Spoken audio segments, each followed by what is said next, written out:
मैंने कहा, नहीं, गांव में भी किसी को रहना होगा, क्योंकि गांव की अपनी जिंदगी है। शहर की जिंदगी पुरसुकून नहीं है। बातें करते करते रात का अंधेरा छा गया और नीचे से इन्होंने आवाज़ दी कि भाई आ जाएं, खाना तैयार है। और हम तीनों उतरकर नीचे आ गए। नीचे आए तो खाना चटाई पर लग चुका था। हमने बैठकर खाना खाया और फिर उस्मा ने सबको मीठे चावल प्लेटों में डालकर दिए, जो बहुत ही मज़ेदार बने थे। इस दौरान रेहाना बार बार मुझे देख रही थी और ये बात मोना के अलावा बाकी सबको भी पता थी।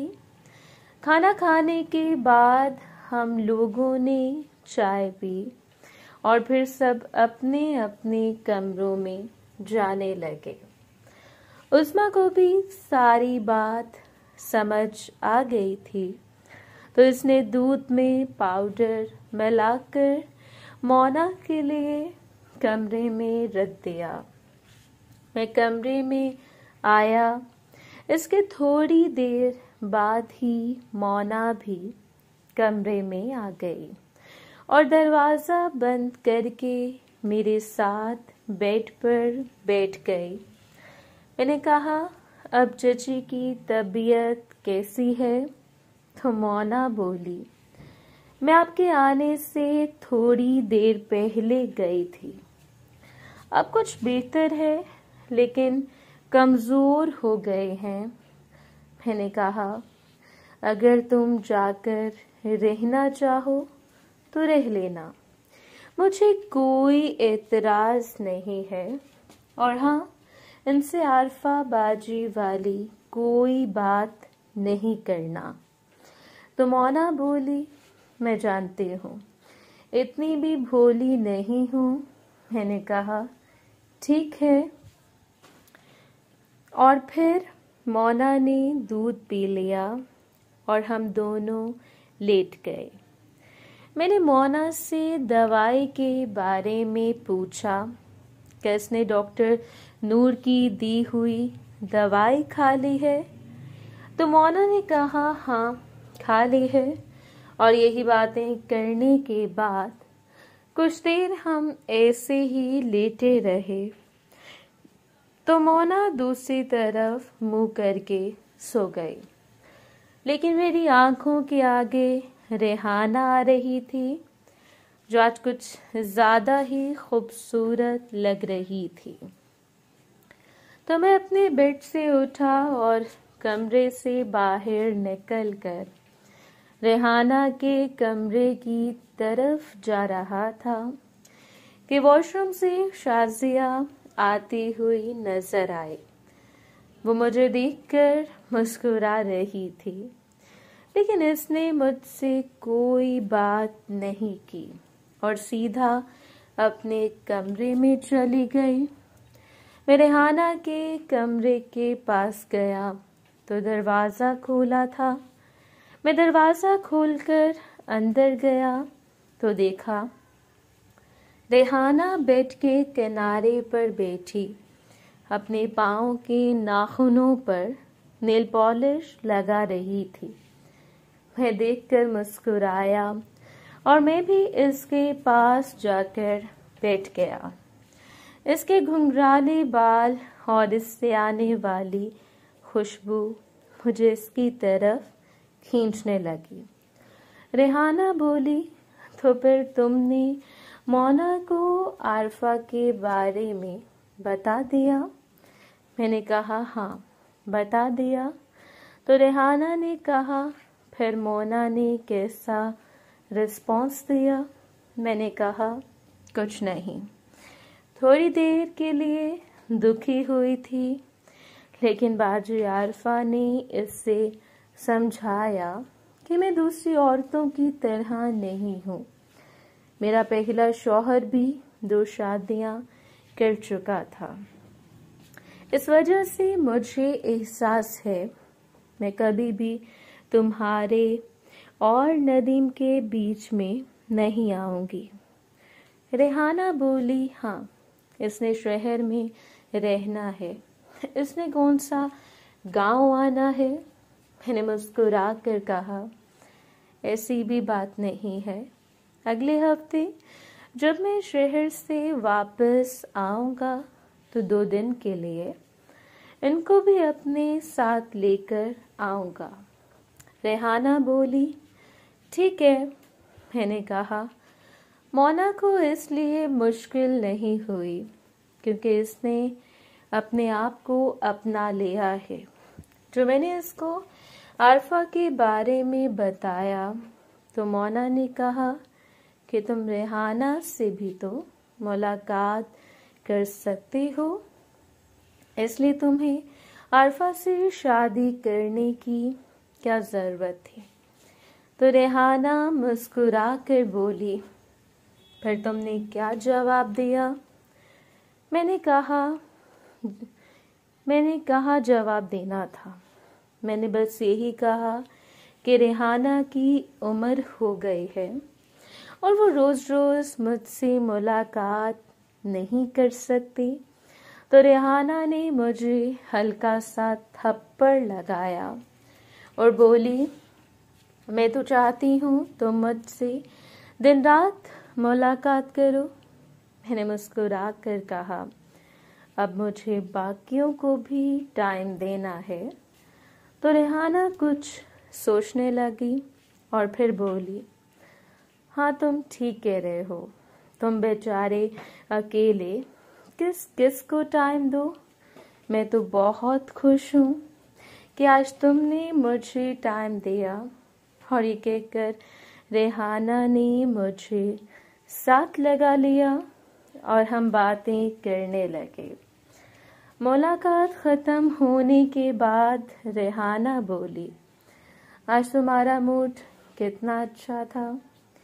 मैंने कहा, अच्छा मूड तुमने खुद बनाया है। जैसे ही मैं घर आया तो मेरी नज़र तुम पर पड़ी और तुम्हें फ्रेश देखकर तो मेरा भी दिल खुश हो गया। इसी तरह कुछ देर और बातें करने के बाद वापस अपने कमरे में आ गया और सो गया। सुबह भी रूटीन से मेरी आँख खुली। फ्रेश होने और नाश्ता करने के बाद मैं मोटरसाइकिल पर डेरे पर आ गया और सीधा गंदम की फसल वाले खेत में चला गया, क्योंकि मुझे डेरे पर शहनाज ने बताया था कि नवाज ने कस्टमर लोगों को बुलाया हुआ है। इनसे काफ़ी देर बातचीत करने के बाद एक कस्टमर के साथ हमारा सौदा तय हो गया और एडवांस पेमेंट लेकर हम लोग डेरे पर आ गए। डेरे पर शहनाज चाय वगैरह बना रही थी। सबने साथ बैठकर चाय पी और फिर वो लोग चले गए। मैंने कैश डेरे के अंदर बने अपने कमरे में रखा और ताला लगाकर चाबी जेब में डाली तो अचानक मुझे याद आया, मुझे तो रहीला बाजी के पास जाना था। मैंने टाइम देखा तो 11:15 हो रहे थे। मैं जल्दी से अपने खेतों वाले कमरे की तरफ बढ़ गया और जैसे ही मैं कमरे की पिछली साइड पर पहुंचा तो देखा रहीला बाजी खड़ी हुई थी और अपने दुपट्टे को अपनी उंगलियों पर लपेट रही थी। मुझे देखकर इन्होंने थोड़ा गुस्से वाला मुंह बनाया और बोली, टाइम देखो। मैंने कहा, मैं माजरत चाहता हूँ, वो कस्टमर लोग आ गए थे। इनके साथ बैठे बैठे टाइम का पता ही नहीं चला। तो बाजी मुस्कुरा कर बोली, अब इधर ही खड़े रहना है। मैंने पिछला दरवाजा खोला और हम लोग अंदर आ गए। रहीला बाजी भी तैयार होकर आए थे। अंदर आते ही मैंने दरवाज़ा बंद किया और बाजी को पकड़कर अपने साथ लगा लिया। इनकी आंखों में लगा हुआ काजल मुझे इनकी तरफ खींच रहा था। वो मेरी आंखों में देखते हुए बोली, याद है तुमने मुझे कब प्यार किया था? मैंने मुस्कुरा कर कहा, हवेली में बाजी हदीका के साथ ही किया था। बाजी बोली, मुझे हदीका ने बताया जब इन लोगों ने तुम्हारी दावत की थी तो ताई ने और बाजी ने तुमसे मुलाकात की थी। मैंने मुस्कुरा कर कहा, वो भी कोई मुलाकात थी? तो रहीला बाजी मुस्कुरा कर बोली, फिर आज मेरी सारी कसर निकाल देना। मैंने मुस्कुरा कर कहा, ये भी कोई कहने वाली बात है। और ये बात करके हम बातें करने लगे। काफ़ी देर मुलाकात जारी रहने के बाद जब मुलाकात ख़त्म हुई तो रहीला बाजी की आंखों में लगा काजल फैल चुका था और थोड़े थोड़े इनके आंसू भी आ गए थे। मैंने मुस्कुरा कर पूछा, क्या हुआ? तो वो बोली, ऐसे भी कोई करता है? मैंने कहा, आपने ही तो कहा था कि आज कोई कसर बाकी नहीं रहनी चाहिए। तो मेरी बात सुनकर ही रहीला बाजी चुप हो गई। मैंने कहा, एक मिनट ठहरें। मैं कमरे के साथ बने स्टोर रूम में गया और वहाँ से मैंने क्रीम निकाली और बाजी को लगा दी।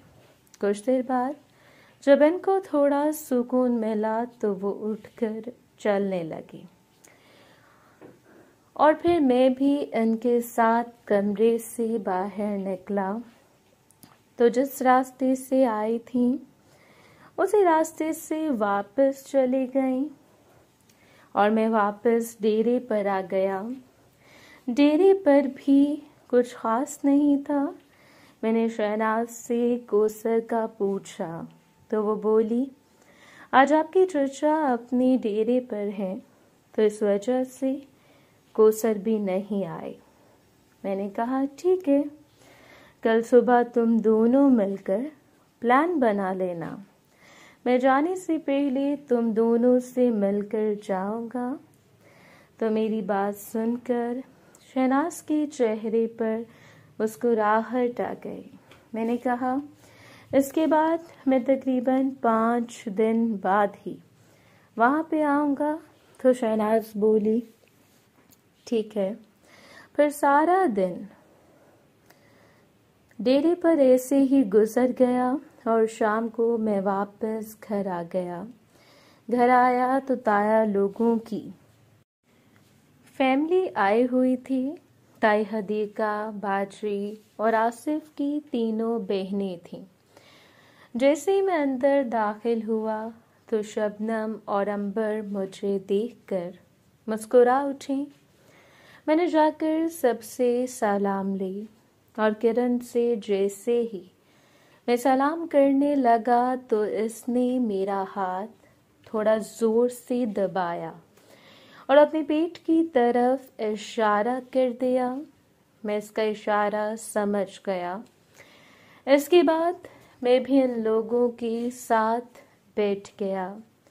शायद ये लोग अभी अभी आए थे क्योंकि अभी उज़्मा, मोना इनके लिए चाय बना रही थी, जबकि दूसरी तरफ खाला और शाजिया रात के खाने की तैयारी कर रही थी। ताई अपनी मायने खीस मुस्कुराहट के साथ पूछने लगी, नदीम तुम्हारी तबीयत कैसी है? कभी हमारे घर भी चक्कर लगा लिया करो। कल आसिफ बता रहा था कि तुम रहीला को छोड़ने इसके घर गए, लेकिन वापसी पर तुम हमारे घर नहीं आए। मैंने मुस्कुरा कर कहा, ताई वो बाजी दूध लेने आई थी और मैं भी वापस घर आ रहा था, तो मैंने इनको मोटरसाइकिल पर बिठा लिया। और आपको तो पता है कि काम की वजह से थकन हो जाती है, इसलिए मैं आपके घर नहीं आया क्योंकि मुझे नहाना था। तो बाजी हदीका मुस्कुरा कर बोली, तो हमारे घर नहा लेते। क्या हमारे घर का पानी कड़वा है? और अगर तुम्हें शर्म आती है तो तुम्हारी ताई खुद तुम्हें नहला देती। मैंने कहा, ताई कैसे नहला सकती हैं? तो ताई बोली, जब तू छोटा होता था तो बगैर कपड़ों के ही तो गलियों में फिरता रहता था, कभी किसी के घर और कभी किसी के घर। ताई की ये बात सुनकर सब हंसने लगे। ताई लड़कियों को हंसता हुआ देखकर बोली, तुम लोग क्यों हंस रही हो? तुम भी ऐसे ही थी, बस फर्क ये था कि तुम लोगों ने पजामा पहना होता था और आसिफ और इसका भाई भी ऐसे ही फिरते रहते थे। रेहाना बोली, बाजी वो दिन भी कितने अच्छे थे, सब मिलजुल कर इकट्ठे रहते थे। सब शाम को बैठकर इसी तरह बातें करते थे और सबका खाना एक ही जगह बनता था। अब वक्त कितना बदल गया है, और यकीन माने जब हम लोग हवेली में रहे तो मुझे वो पुराना वक्त भी याद आ गया। बस फर्क ये था कि अम्मा और इसके अब्बा नहीं थे। ताई भी बोली, हाँ रेहाना, तुम ठीक कह रही हो। जब हम लोगों की नई नई शादी हुई थी तब हमारे पास इतनी जगह भी नहीं थी और इतना पैसा भी नहीं था, लेकिन हम फिर भी बहुत खुश थे और जिंदगियों में सुकून था। आजकल तो पैसा होने के बावजूद भी सुकून नहीं। तो अम्मी बोली, बाजी सच पूछें तो सुकून रिश्तों में है, सब मिलजुल कर रहने में है। ताई बोली, अब देखो ना, आसिफ का भाई बाहर चला गया और नदीम भी हफ्ते में से 4 दिन शहर रहता है। इसके ताया भी शहर चक्कर लगाते रहते हैं। हर कोई अपने कामों में मसरूफ है। हम औरतें ही अलग-अलग घरों में रहकर बोर होती हैं। मैंने कहा, तो इसमें मसला क्या है?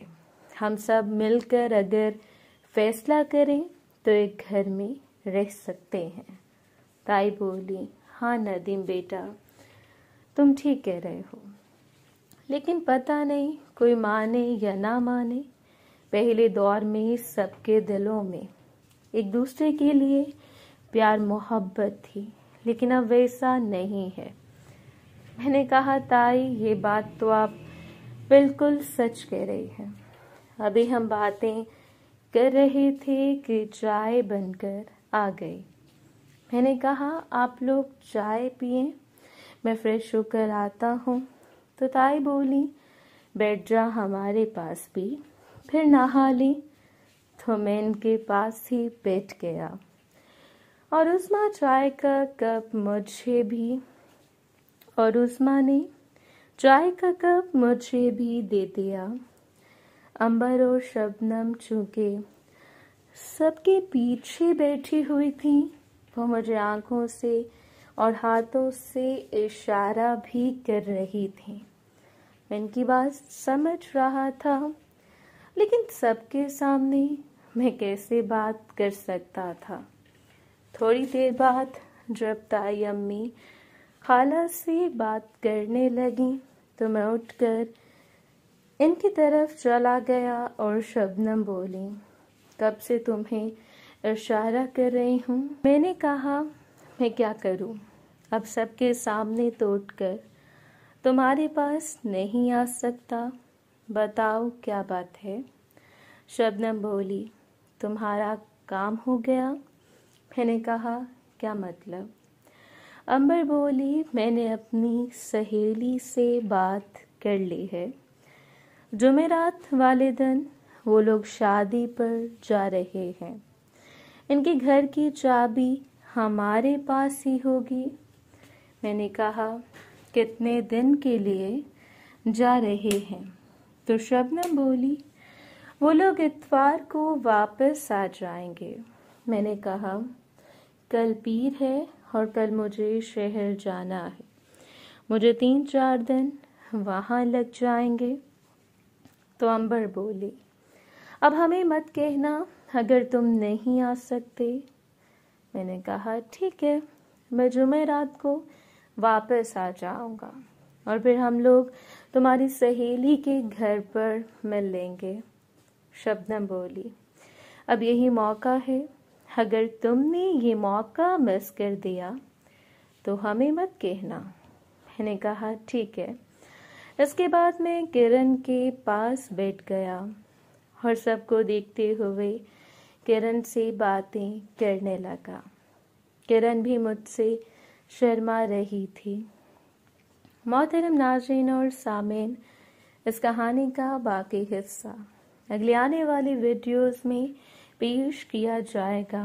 अगर आपको ये वीडियो अच्छी लगी तो वीडियो को लाइक और हमारे चैनल को सब्सक्राइब ज़रूर करें। शुक्रिया।